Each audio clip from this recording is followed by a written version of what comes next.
Dwa Firebirdy. Najnowszy Epiphone oraz Gibson z bieżącej sprzedaży. Witam Was serdecznie na Overdrive Fan Studio. W dzisiejszym materiale zapraszam do wspólnej obczajki tychże dwóch gitar.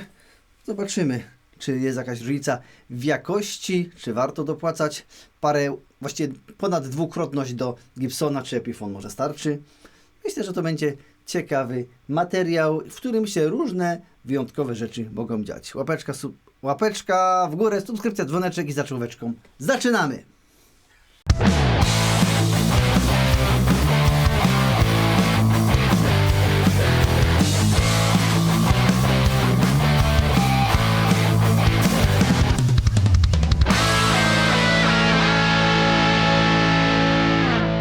Natomiast całą dzisiejszą zabawę rozpoczniemy mimo wszystko od unboxingu, ponieważ ja oczywiście muszę je odpakować, sprawdzić jak wyglądają, a może moja reakcja dla Was również będzie cenna, co ja tak naprawdę na pierwszy rzut oka myślę, a co po jakimś fakcie. Więc bawimy się, rozpoczniemy sobie od mimo wszystko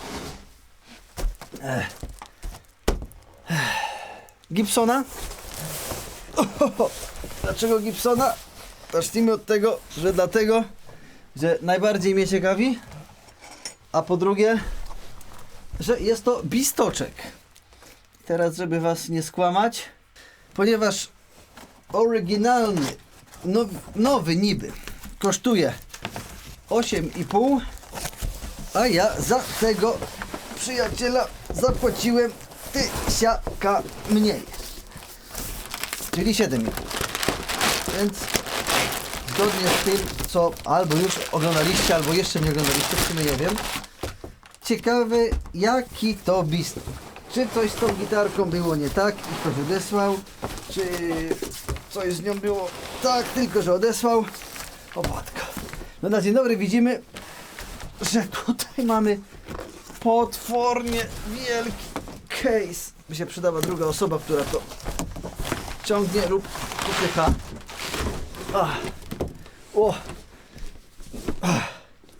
Przepiękny case. Ładny, taki brązowiutki. Może się kojarzyć z różnymi ciekawymi rzeczami. No i zobaczymy, co to tutaj jest. No, ładniusie to wygląda na pierwszy rzut oka. Ładne futerko, oby mi tylko nie wypadł. Ładne futerko. Co my tu mamy? O, jakieś zabawki. Ej, co to? Jakieś zabawki. Widzę tak, gibsonowski pasek. Jakaś ściereczka. Ochłaniacz, instrukcja obsługi, etykietka. I dostałem, słuchajcie, w gratis jakiś tool Gibsona, ale świetny. Z tymi imbusami. Słuchajcie, ja zawsze gubię imbusy. Mam ich milion i zawsze je gubię, a to będzie ciężko zgubić. W sumie spoko. Spoko. Kładę tutaj, żebym nie zgubił. No dobra. I biorę tego przyjaciela.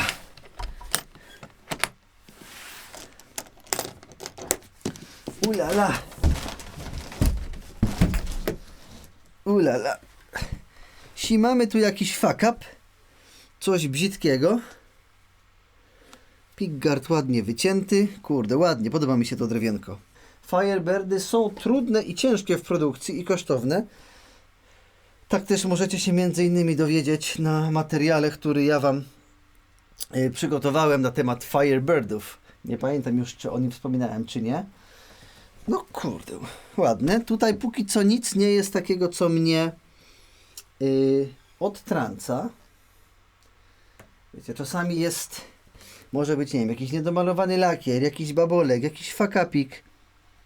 Tutaj... O, czyżby tutaj coś było? Było, ale już nie ma, albo jest mniejsze. No nie, bardzo ładnie. Bardzo ładnie się to prezentuje. O, a tutaj? Fakap czy brudek? Taki do szczyszczenia bluzą.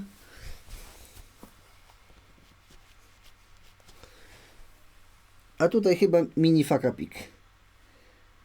Nie wiem, tak, może tak mi się wydaje. Jeszcze na spokojnie przejrzę i podczas montażu najwyżej wam powiem. Ale to taki jakiś dorobny. I teraz nie mówmy, że Gibsony to są wykonane, a te tanie gitary nie. Nie. Zobaczymy, czy stroi.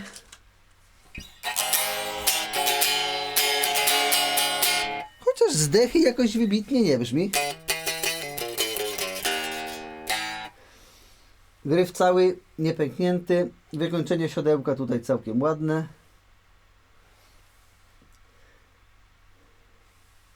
No dobra. 21:39. Czy Gibsony rozpoczynają się od, że tak powiem, numer seryjny od roku produkcji? Nie wiem. Natomiast jest to, słuchajcie, jakby Firebird, teoretycznie nie napisali o tym. Ta seria nazywa się Platypus.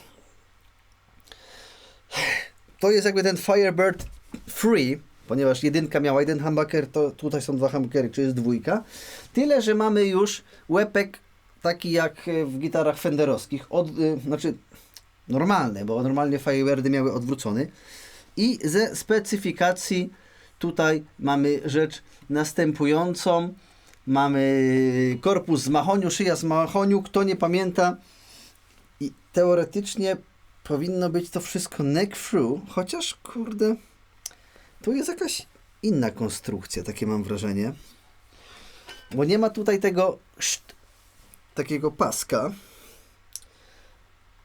Nie mam pojęcia. Muszę gdzieś tam się bardziej zagłębić w tym. A czyżby to było? A może jednak jest, tylko tak po prostu jest. No, chyba nie. Więc nie jest to tak jak w tych starych Firebirdach być powinno. Postrunnica Palisander. Siodełko Grafteco, binding na postrunicy, 2 Firebird Mini Humbucker, mostek aluminiowy Nashville Tunematic, klucze Grovera Mini, walizka w zestawie, wrutgomanów USA. Chociaż tu jest napisane, że jest to produkt dostępny od marzec 2025, czyli jest to w miarę nowy produkt. Wiadomo, jakbyśmy chcieli jakieś inne Firebirdy sobie ogarnąć, to mamy Gibsonowskiego Firebirda 5 za 24 000. Więc w zasadzie, co to jest jedyny Firebird w tym momencie Gibsona w ofercie? Przynajmniej na tym sklepie tak. No ale jest ok. Powiedzmy, że unboxing ogarnięty.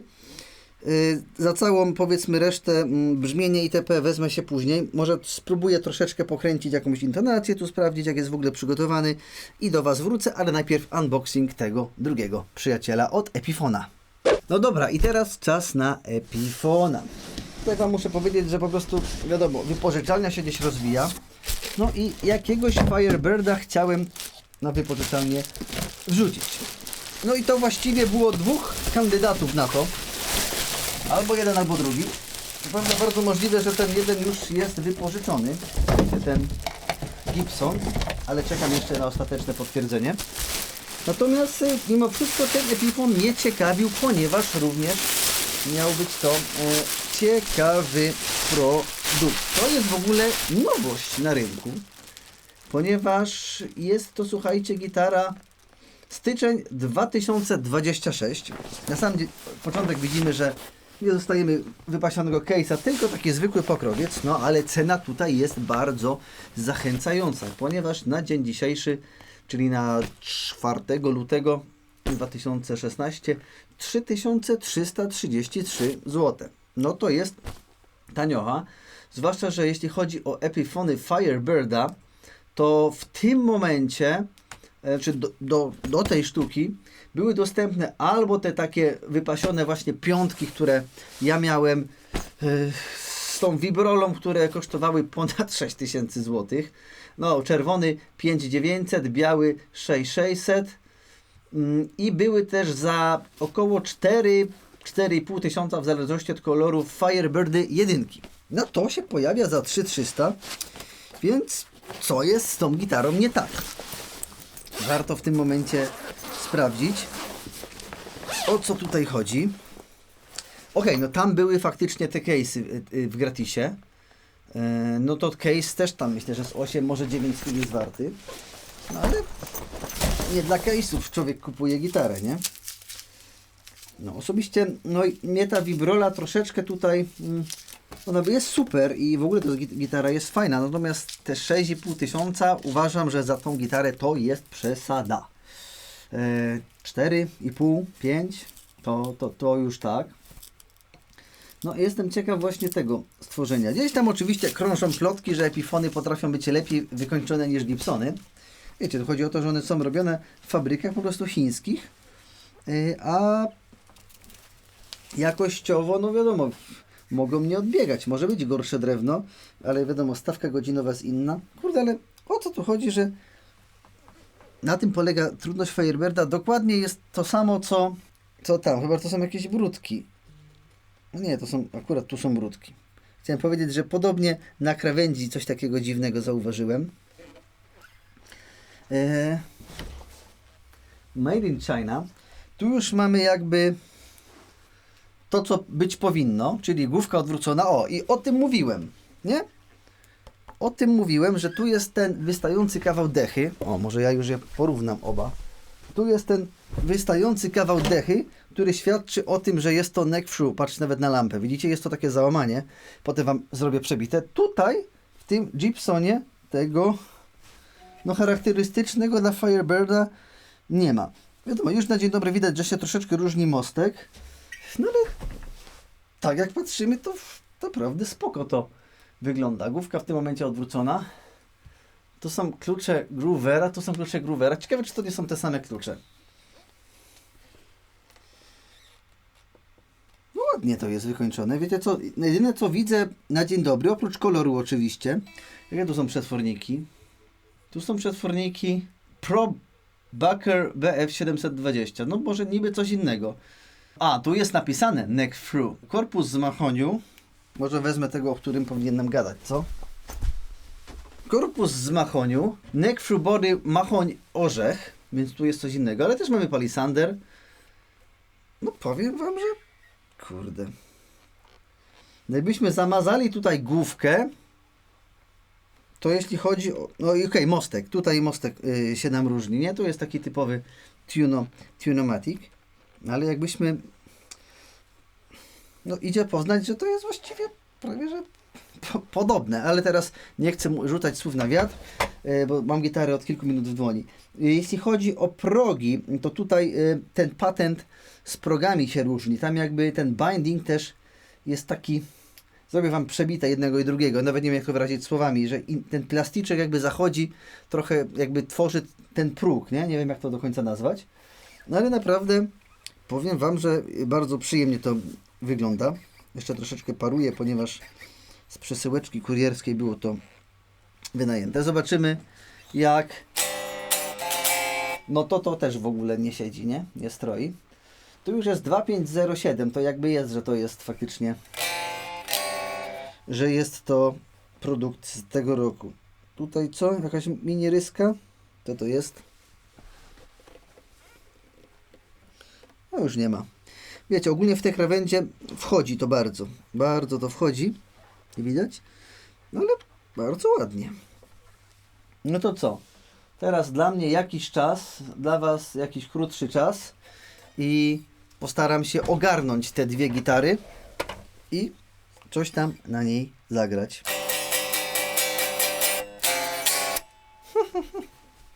Dobra, wiecie co, tak sobie siedzę i kręcę i mam różne przemyślenia i stwierdziłem, że te moje przemyślenia Wam po prostu w trakcie nagram, bo trzeba wykorzystać ten czas dobrze. W Gibsonie ustawiłem menzurę bez problemu. Nawet mówiąc szczerze, przyjemnie się tam ustawiało, bo tam są te śrubki od drugiej strony niż tutaj. Tutaj wkładam z tej strony, a tam z drugiej. Co prawda teoretycznie można to sobie przełożyć, ale fabrycznie jest lepsze tamte rozwiązanie.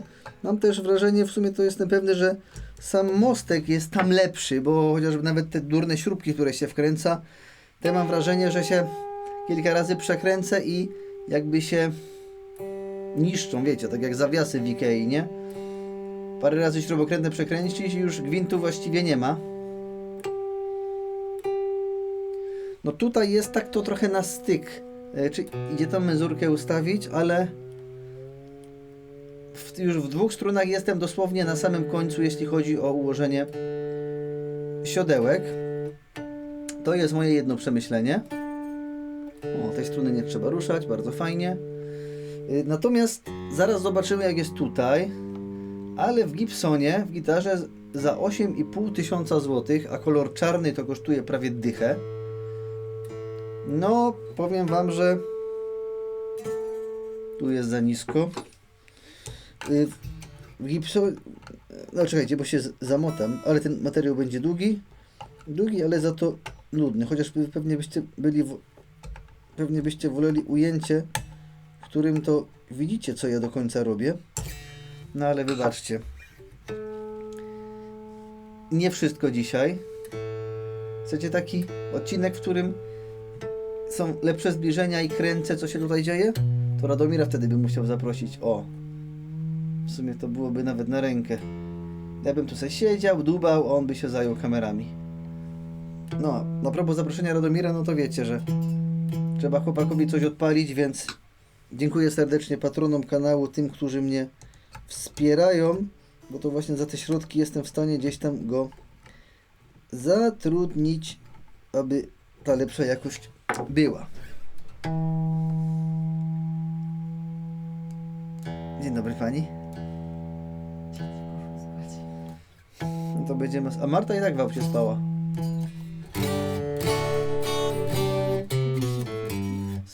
Co? Kufrytki kupiłem. Tak. Zastanawiam się tylko, czy nie zrobiłem za niskiej akcji.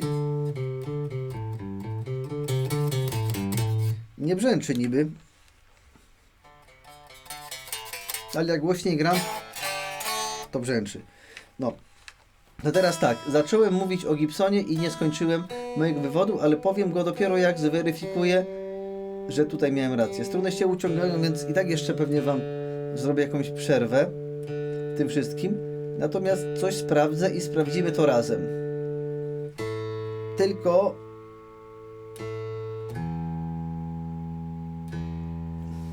zrobimy komputerek tak, żeby nie spadł. To przestawimy tak. Widzicie? O, teraz widzicie. Teraz widzicie, tak jest lepiej. I teraz zobaczmy. Wiadomo, 2-3 centy to jest standardzik, nawet więcej. Struna A na pierwszym progu. Dobrze.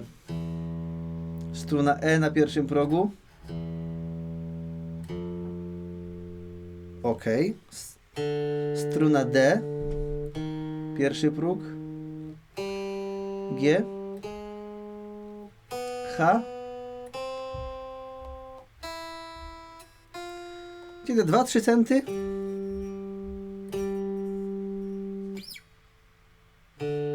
A ta się już rozstroiła w międzyczasie.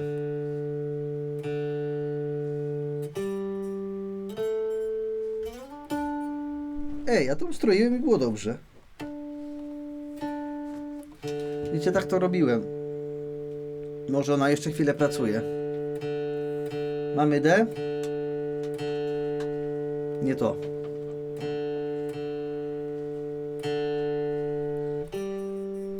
Tu jest za nisko. Tu jest za nisko. I to trzeba przesunąć. A może umknęła mi akurat ta D?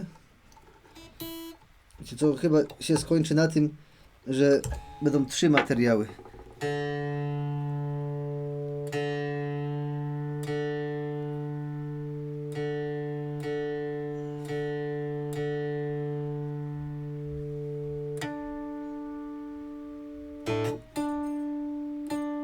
O, teraz jest ok.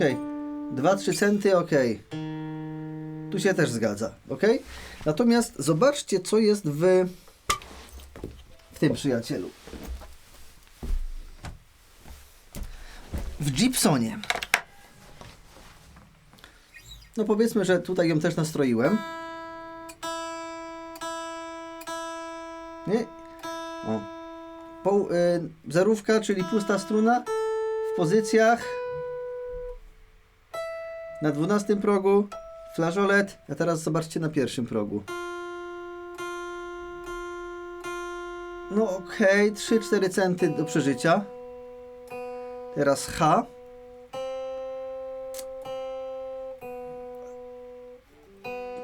Zaraz trochę ją naciągnę.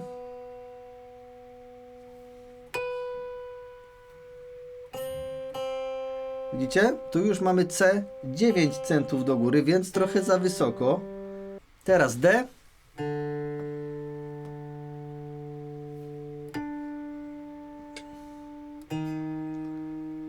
Cztery, 5. No ciutkę mogłoby być lepiej. Teraz A w pozycjach. A. Pierwszy próg. 5, 6. No i E.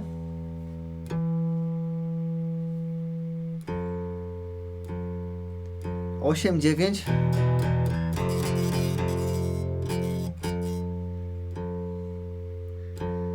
To już jest dla mnie trochę dużo.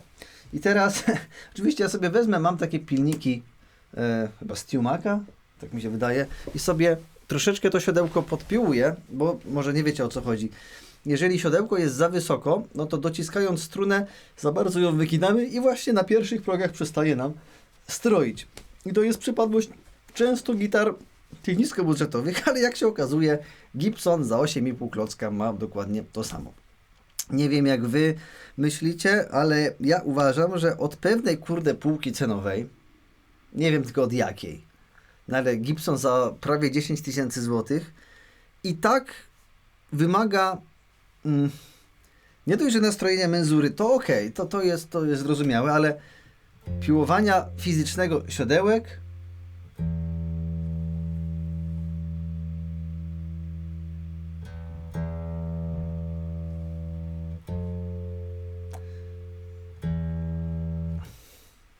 dajcie znać, co wy na ten temat myślicie. No ja osobiście, uważam, to, że w tych tanich gitarach nie opłaca się w sklepie ich ustawiać, bla bla bla, bla, bo koszt, sami wiecie, ile lutnicy biorą za setup, nawet taki wstępny, ale no uważam, że te gitary powinny wychodzić, kurde, z fabryki zrobione na cacy. No chyba, że to jest w ten sposób, że faktycznie pamiętajmy o tym, że my żyjemy w bardzo dziwnej rzeczywistości, że tą akcję strun tam 1,75, 1,5, 2 mm na 12 progu na strunie E, no to jest jakimś takim standardem. Natomiast kiedyś te struny były znacznie wyżej, były znacznie grubsze i myślę, że większość z nas nie byłaby w stanie na tych gitarach z lat 50., 60. grać. Idę kłaść gitarę na stół i pilnik w dłoń. Dobra, już słuchajcie, bez mikrofonu w kamerze, ale pokażę wam, jak ja to robię. Jeżeli wiem, że struna niskie E jest za nisko,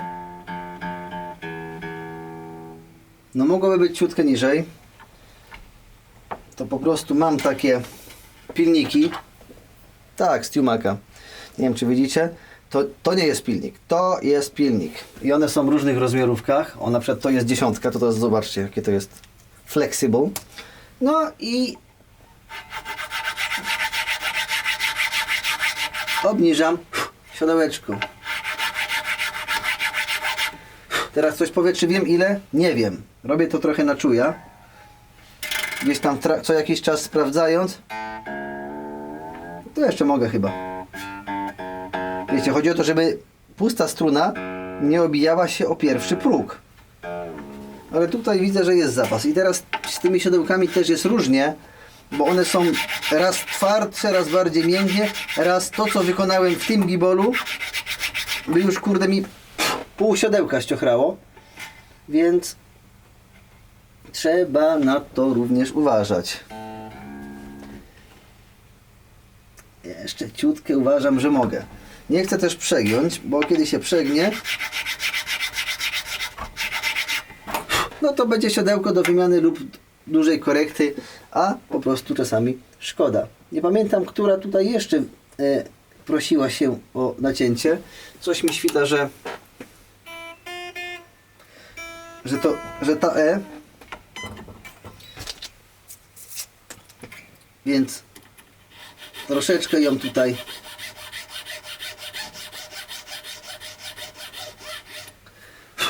zrobię. Mówię, raz mi się zdarzyło, czy dwa, jak kupiłem te pilniki, przedobrzyć, więc wolę uważać. Wracam na drugą stronę i sprawdzę, czy to, co już zrobiłem teraz, coś pomogło. No dobra, pamiętamy ile tam było? Pamiętacie ile było? O. Chyba minus, znaczy plus 9 czy plus 10, nie? To zobaczymy ile teraz po tym moim zabiegu było.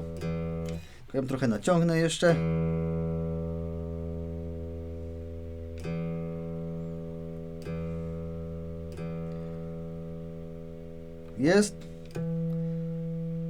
Jest minus 2, czy tam minus 1, 1. Ok, i uwaga, gram dźwięk F. Widzicie? Minus 6, minus 7. Jeszcze jest zapas.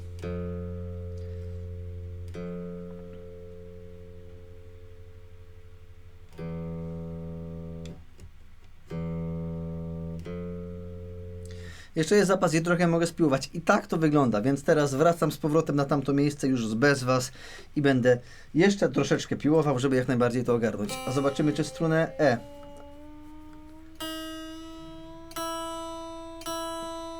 Ogarnąłem. O, E jest, chociaż nie pamiętam jaka była, ale jest lepiej, nie? Tak to działa. A teraz inny temat. Chciałem troszeczkę wyprostować gryf i zobaczcie, jaki tutaj jest pręt do regulacji. Ja się schowam. Niech się kamerka wyostrzy. Widzicie, jakie cudo? I teraz przydaje mi się to urządzenie od Gibsona. Jest tutaj taki kluczyk,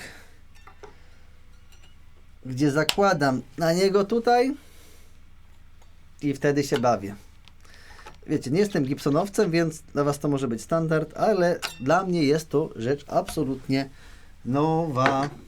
Więc w sumie czegoś się dzisiaj z tym wszystkim dowiedziałem. Czy rzucisz sobie obiad? Tak, kochanie. Teraz? No mogę przyjść zaraz. Muszę jeszcze podgrać frytki. Dobra. Dla ciebie nie jest. Dobra, jestem po podejściu z siodełkami. Numer 2. Najbardziej nie stroiła struna E, pamiętacie? A widzicie w ogóle?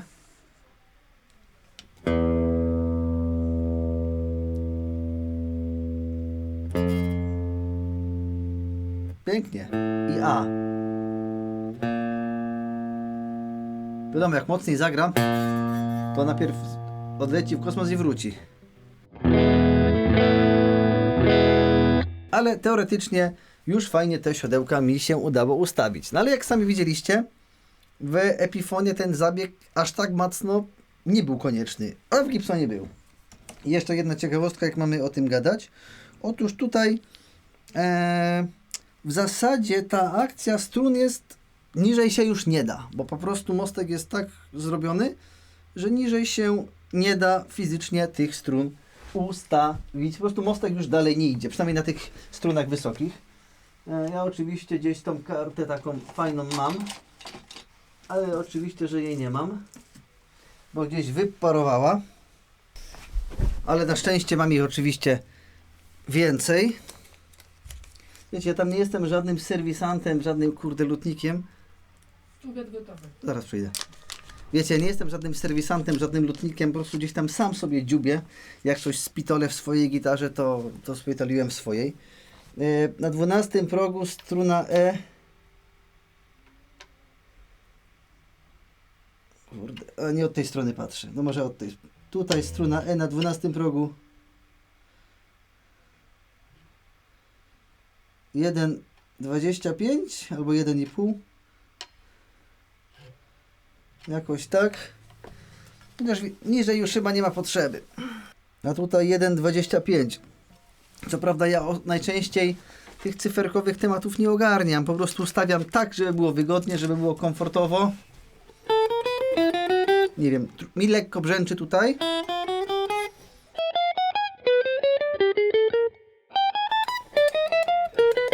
Czy Wam tam brzęczy? Tego, moi drodzy, nie wiem.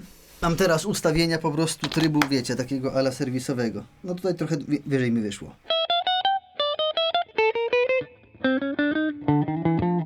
Ale tutaj jeszcze mogę bez problemu zrobić fiku-miku w dół. I będzie niżej. Tutaj jestem w stanie te struny na tych progach położyć, jeśli chodzi o mostek w Epifonie, więc jest to jakiś zakres regulacji większy. Tu już trochę przegiąłem. No więc tam się w zasadzie przegiąć nie da, może to tak celowo zrobione, że niżej nie zejdziesz i koniec, kropka. Słuchajcie, jeszcze takie tematy. Niech to będzie taki odcinek serwisowy. Uwaga, uwaga, waga. Co prawda moja waga jest absolutnie nieprofesjonalna również. I w ogóle nie mam pojęcia, jak te gitary zważyć. Chyba tak muszę. Tylko jakąś szmatkę położę. Jakieś 3,5 kg. No, coś tego typu. Ten jest cięższy. Ale o 100 gram tylko. 100 gram różnicy. I jeszcze zrobimy sobie na pierwszym progu 21,97, a siodełko 43,62. Na 12 progu 25,40. Kto pamięta? Kto pamięta? Już idę, kochanie, zaraz przyjdę. 43,22 podobnie. 22,35 też bardzo podobnie. I 26,28. Epifon jest tutaj grubszy. Epifon jest grubsiejszy tutaj. To jeden jeszcze szybciutki test. Test pod tytułem: czy leci na główkę? Uwaga. Jak trochę poskaczę, to gimbal leci. Wiadomo, pasek generuje też tarcie, nie? Jak nie gracie w jakichś błyszczących ciuchach, to przejdzie to. Natomiast pamiętam, że tamten mi bardziej leciał, ten niebieski Epifon. A ten, uwaga, no to sama sytuacja. Jak trochę poskaczę, to poleci. Moi drodzy, powiem Wam szczerze, że nie spodziewałem się takiego rozwoju tego materiału. No gdzieś tam improwizowałem, myślałem, że raz, dwa to pójdzie, a jednak, widzicie, plany się w trakcie zmieniły, więc uważam, że w tym momencie należy ten materiał skończyć, a właściwie zrobić przecinek i będzie druga część, gdzie już bardziej skupię się na graniu na jednym oraz na drugim. Ten potraktujmy faktycznie tak serwisowo, unboxing, pierwsze wrażenie, zobaczymy jak to tam wygląda, a bezpośrednie próbki dźwiękowe i porównanie jednego z drugim zapraszam Was na drugą część, którą i tak nagrywam za 15 minut, więc ona będzie gotowa. Myślę, że patroni kanału, którzy mnie wspierają, dostaną link do drugiej części oraz dwa po publikacji tej części. No, wy pozostali widzowie, tacy regularni widzowie, których oczywiście bardzo szanuję i bardzo się cieszę, że ze mną jesteście, no musicie kilka dni na to poczekać. Patroni jakoś muszą być docenieni za to, że regularnie mnie wspierają, więc tyle chociaż ze swojej strony mogę im dać. Niemniej jednak powiem Wam, że bardzo to było ciekawe i intensywne popołudnie, które się mi jeszcze nie kończy i jestem ciekaw, co wyjdzie w trakcie nagrywania dalszej części tego materiału. Czy jeszcze coś na do widzenia? No i że jak na coś jeszcze wpadnę, to w tej drugiej części materiału Wam powiem. Także dziękuję serdecznie. Czekam na Wasze komentarze, co myślicie o jakości, o całej sytuacji. Do zobaczenia, łapeczka w górę, subskrypcja, dzwoneczek i dziękuję oczywiście patronom. Tutaj jeszcze raz pełna lista moich aktualnych patronów i trzymajcie się, cześć i czołem, kluski z rosołem. Skąd to było? No skądś tam było. Do zobaczenia już niebawem w drugiej części materiału.